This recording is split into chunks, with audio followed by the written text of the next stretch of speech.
The good thing about him, he always laughed at himself. Oh, that's brilliant. And that is the beauty of it. And I know Skaz won't see this one. Kolo Toure, a fantastic player. He was absolutely brilliant when he first come in. He was one of them sort of guys, always on edge. You know, chase everything. You could tell the way he plays.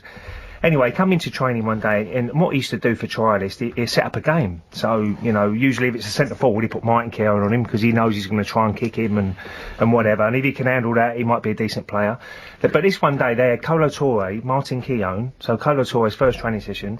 Against them was Thierry Henry and Dennis Bergkamp. I was playing on the right-hand side. And Arsene Wenger used to sit there, and he's more for forwards, really. And we used to do pattern play. So if I come inside, Henry would go outside, and vice versa. Pires on the left-hand side. So anyway, they rolled the ball into Thierry Henry. Kolo Toure, from nowhere, smashed him right from behind. 2-footed tackle, terrible tackle. Seriously, could have been a red card in a normal game. Our best player's on the floor rolling around. Arsene Wenger, Kolo, what are you doing? Don't tackle, don't tackle. So he wants him to stand there. Oh, sorry. Next minute, ball goes into Dennis Bergkamp. They've swapped now. Kolo Toure, exactly the same, 2-foot Dennis Bergkamp. We're thinking, oh my, this is unbelievable. Our two best players, how can we win the league if there were two best players by the trialists that took them out? He must be working for someone else. Anyway, so he goes, right, that's it, no more tackling. This is Arsene Wenger. So Kolo, yes, sorry, boss, sorry. Anyway, next ball comes in, and the ball, he makes a great tackle, Kolo Toure, he reads it, the ball flips up in the air, and Arsene Wenger used to stand right in the middle of the midfield and the forwards, and he'd try and look at all the movement. The ball's gone up in the air, and Kolo Toure now has got his eye on the ball, he's chasing the ball, and where did it land? Right at Arsene Wenger's foot. He's 2-footed Arsene Wenger. Proper tackle. Took him out. Oh, all you heard was, oh! and the lads are like that. Oh my, this is unbelievable. The trialists took out Bergkamp, Henry and Wenger on his trial. Yeah. Now, Wenger's had to limp off. He's gone back to the medical room. So, Kolo Toure's, oh no, he's nearly crying. He can't believe it. It's his big day at Arsenal. And he's took out two of our best players and the manager. So that afternoon, I always remember going into the medical room to see Gary Lewin about something. Arsene Wenger's sitting there with a big ice pack on his ankle. and I felt sorry for Kolo Toure, and I said, boss, I don't think he meant to kick you like that. And he went, what? I said, look at my ankle. And he had a big lump on his ankle. I went, well, he didn't mean it, boss. And he went, I know he didn't mean it. I like his desire. We sign him tomorrow. And that was it. He signed him 500,000 because he liked his desire. He could get that out of him. He can change the way he played just by his desire, kicking them 2-3 players. And he ended up being an amazing player for Arsenal. Lovely story. Transfer deadline has just finished. You must have some good transfer stories. One of my favourite ones was when we signed Paulo Futre. Futre refused to wear the 16 shirt. Why? Well, it was the first game of the season. This is one of the great footballers of all time, Paulo Futre, Portuguese international, played for Milan, Atletico. Anyway, he comes to West Ham and he was just a great player. We get to the first game of the season at Arsenal and we go in the dressing room and I take the team sheet in, come back in the dressing room, and the kit man, Eddie said, Harry, we've got a problem. Futre, he won't wear number 16, he wants to be number 10. But we had squad numbers, so you couldn't just change them. Can't this change? Someone has got number 10. So suddenly Futre comes up to me at 2:10, first game of the season, Highbury, full house. Futre, no 16. Futre, 10. Pele, Maradona, Eusebio, 10. No effing 16. Oh. Right? I went, yeah, I'm sorry, Paulo, but we have squad numbers, and when you came late, so Moncur is number 10, we have to give you number 16. Futre, no 16. He throws the West Ham shirt on the floor, treads on it, kicks it up the wall. So I said to him, please, Paulo, in so many words, would you please kindly put your shirt back on or leave these premises? Yeah. So he did. He left? He got his gear on, off. Oh! Can you imagine being a West Ham fan? You're at Highbury, and you're like, Paulo Futre's going to be out here in a minute. So now, Frank Lampard Senior said to me, well done, Harry. He said, we've only got 10 men now, what are we going to do? I said, don't worry, I'll go in there, see the referee and we can use as one of the subs. So I'll go and see the ref. He said, well, you can't change the team without Mr Wenger's permission. So in comes Arsene. Now, you know Arsene was a bundle of fun, isn't he? Yeah. Arsene comes in. Oh, what is this, tactics? I I went, no, Arsene, I'm not that clever. I said, what's happened? Frank Lampard's filled the bleeding team sheet and he's put Paulo Futre's name on there. He's not even here. Of course he wasn't here. He was on his way back to the airport to get the plane back to Portugal.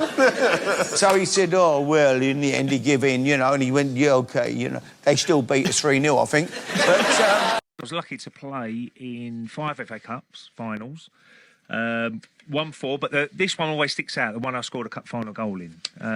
Because as a young kid, my mum and dad made me watch every single cup final growing up. It was a big thing in our household. My dad would have his can of beer, we'd have our orange juice, my brothers. We'd sit there, curtains drawn.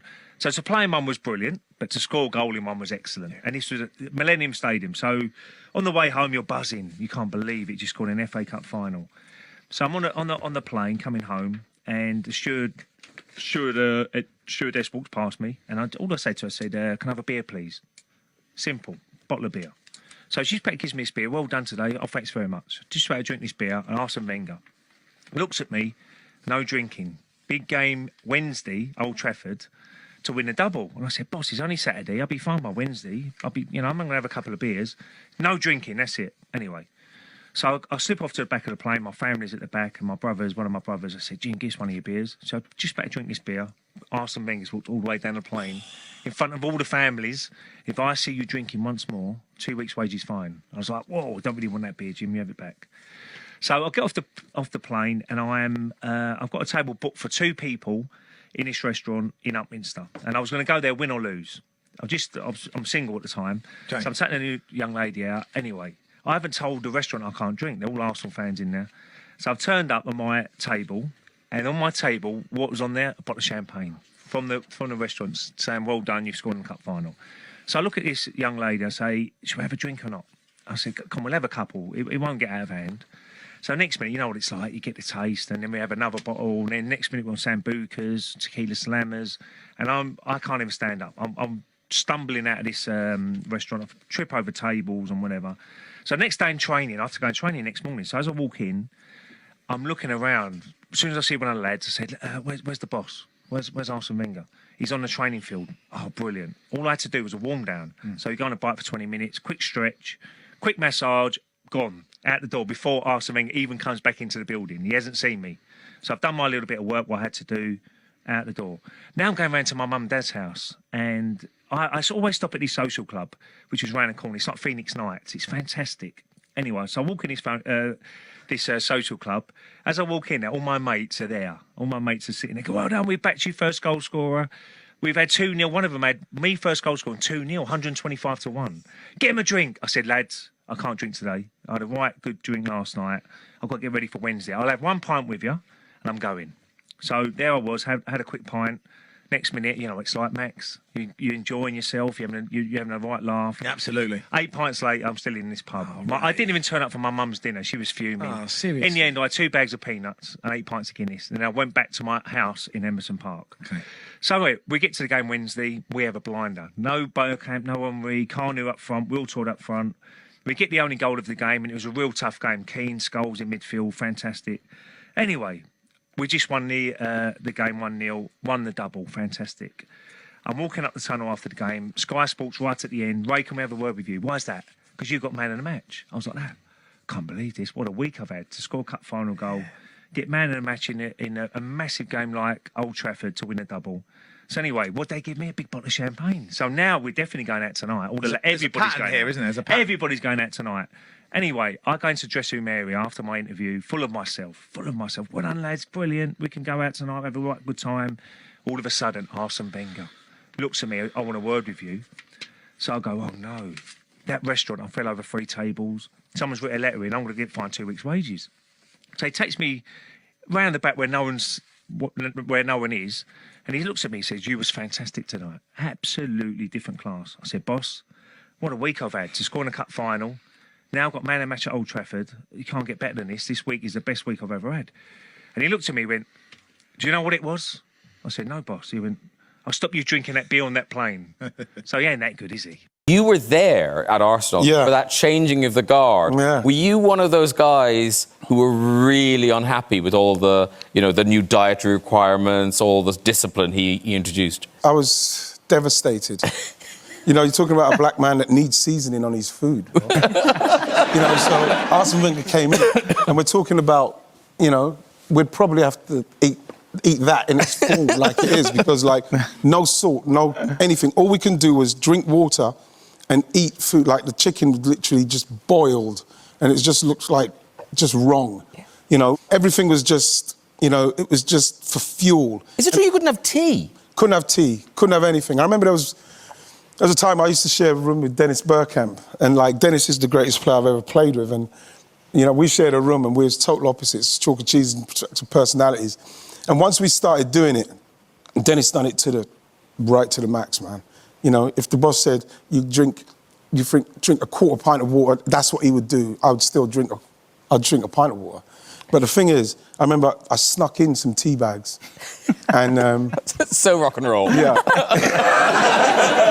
I snuck in some tea bags, and I remember Dennis. He was just on the bed because we were sitting there watching the telly, and he said, "Is that tea bags?" I said, "Yeah." He said, "Well, the boss doesn't want us to drink tea." I said, "Yeah, but he doesn't know. What's he going to say?" "Yeah, okay." He said, "Yeah. Okay, so the whole team's doing, but you're not going to do it. So when we need you most, you're probably going to let us down because you're letting us down, honestly." So in the end, I didn't have the tea. Because at the end of the day, what we went on to do with that team, because of him, is because we all adhered to what he wanted us to do. He's an amazing man. He's an amazing man. When I got divorced, it was a really bad time for me. And he always helps you out. Like, if you need a bit more time or go and see your lawyer, I said, "No, boss, I want to train." I just gets it out of my mind then, my divorce.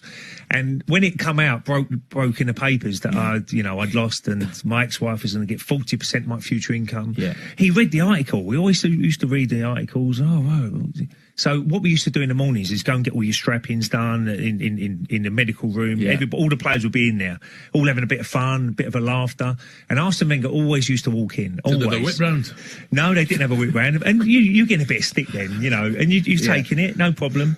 So you don't expect it from the manager. So the manager used to walk around, go around everyone, who's injured, how you getting on, how's it all going? Yeah, no problem. So I'm sitting in the corner, I'm having a bit of fun, I'm mucking about, and he comes in. And he walks straight up to myself in front of everyone. It's packed. Yeah.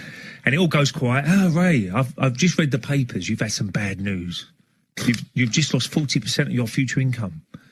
And in the paper, it says, she saved your career." So it all went quiet. And I don't know what he's going to say. I said, "Yes, boss, bad news, really. I can't believe it."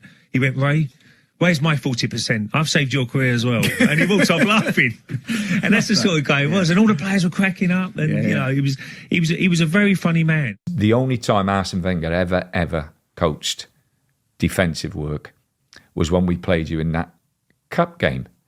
And he said he had us there for about 10 minutes, quarter of an hour. "This is where they throw it. This is what I want you to do. This is what I don't want you to do."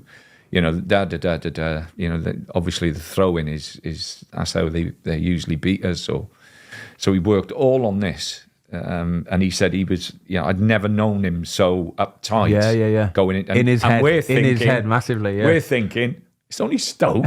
So anyway, we get there, and he says, we get there, and the team comes through. Rory's not playing. So he says, not only does Rory not play, but you murder us 3-1. He says Wenger comes in afterwards. He's lost for words. You know, usually he'd blame. We should ban throw-ins and we should do this, that, and the other. He had nowhere to go. Nothing to say. Fully in his head. You know him quite well, Ray, don't you? Yeah, he's a great lad. Really, really top guy. Couple of beers. He always used to come to the back of the. We went to, where did we go? We went to Sydney on pre-season. 23 hours on a plane. And I had to go. You know that's going to be cut back to about 14 soon. Well, I had to go and see. Oh, was it? Emirates are going to go. They can go to Perth in 14, but I think they're now going to go to Sydney and around that. Well, we stopped off at obviously Dubai, and Arsene Wenger at the time was manager. Believe it or not, it's his last season. He got off the plane, but we had to stay on it, and I had to ask the lady, "Can we have a few beers at the back? It's a long way, isn't it?" She said, "Right, Ray, pull the curtains. Don't go walk through there because all the first team are there, and they don't want to be seeing you having a drink and whatever." By about 10 hours into the the flight from Dubai to Australia, I had all the players at the back. I had Aaron Ramsey he'd down there. I said, "Get to have a beer, Ray." I went, "No problem, Aaron. I saw that." Lucky Arsene Wenger was at the front, probably asleep, so I would have got probably in big trouble for that, Al. But they was great lads, and you know that's what it's all about. A bit You're of fun. risking 750 only a grand couple, a year, only a eh? couple, You know, Al, no, not too yeah. many. I said that's enough now, lads. Because, Arsene, in the book, you talk about how the kind of rivalry between managers. So, who was your biggest kind of rival, bête noire? Would it be Alex Ferguson? He was my biggest rival, yes, for 10 years. And because they had... Oh, there he is shouting. Oh, he has a go at me there, yeah. Yeah. You look like you're just like zoning out. Is he going, "I want my Mars bars"? Where are the Mars bars? I look like somebody who didn't get the Mars bar. Yeah, you look like, "Oh, I forgot to get Mars bars." Yeah. But was it really kind of properly aggressive with him, or was it just kind of you were playing your role? No, it was it's real. You know, competition. And who could tell you that is real? It's you or me. Because Jose Mourinho, no, I noticed you don't mention him in the book. No. Now, are you actually having fisticuffs here? Because that's a really pathetic-looking fight, eh? You look like Hugh Grant and Colin Firth in Bridget Jones' Diary. No, you tell your players you have always to be in control of what you do, but sometimes you don't manage to do it. Do you remember what you were fighting about? Yeah. Was it football? No, we didn't talk a lot. It was just physical there. It was basically me losing control. Yeah. Oh, did you start that fight? Oh, I start that, yeah. Ars.